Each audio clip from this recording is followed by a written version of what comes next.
नारायण नारायण।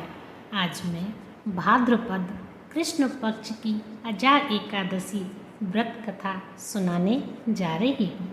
पौराणिक काल में अयोध्या नगरी में एक चक्रवर्ती राजा राज्य किया करते थे। उनका नाम हरिश्चंद्र था। वह अत्यंत ही वीर तथा सत्यवादी थे। प्रभु इच्छा से उन्होंने अपना राज्य स्वप्न में एक ऋषि को दान कर दिया और परिस्थितिवश उसे अपनी स्त्री और पुत्र को भी बेच देना पड़ा। स्वयं वह एक चांडाल के दास बन गए। उसने उस चांडाल के यहाँ कफन लेने का काम किया, किंतु उसने इस आपत्ति के काम में भी सत्य का साथ नहीं छोड़ा। जब इसी प्रकार उसे कई वर्ष बीत गए तो उसे अपने इस नीच कर्म पर बड़ा दुख हुआ और वह इससे मुक्त होने का उपाय खोजने लगा। वह सदैव इसी चिंता में रहने लगा कि मैं क्या करूं, किस प्रकार इस नीच कर्म से मुक्ति पाऊं।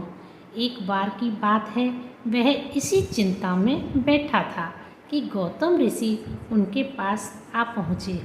हरिश्चंद्र ने उन्हें प्रणाम किया और अपनी दुख भरी कथा सुनाने लगे। राजा हरिश्चंद्र की दुख भरी कहानी सुनकर महर्षि गौतम भी अत्यंत दुखी हुए और उन्होंने राजा से कहा, हे राजन, भादों के कृष्ण पक्ष की एकादशी का नाम अजा एकादशी है। तुम उस एकादशी का विधान पूर्वक व्रत करो तथा रात्रि को जागरण करो, इससे तुम्हारे सभी पाप नष्ट हो जाएंगे। महर्षि गौतम इतना कहकर अंतर ध्यान हो गए।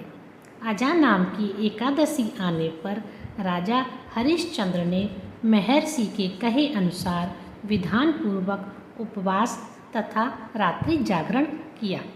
इस व्रत के प्रभाव से राजा के सभी पाप नष्ट हो गए और उस समय स्वर्ग में नगाड़े बजने लगे तथा पुष्पों की वर्षा होने लगी और उसने अपने समक्ष ब्रह्मा, विष्णु, महेश तथा इंद्र आदि देवताओं को खड़ा पाया।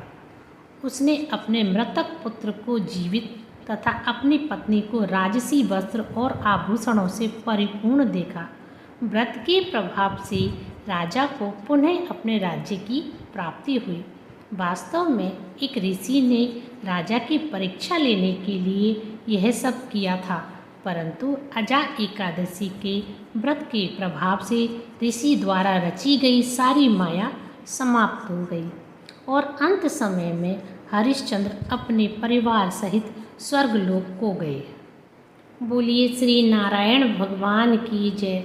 श्रीमन नारायण नारायण नारायण, श्रीमन नारायण नारायण नारायण, श्रीमन नारायण नारायण।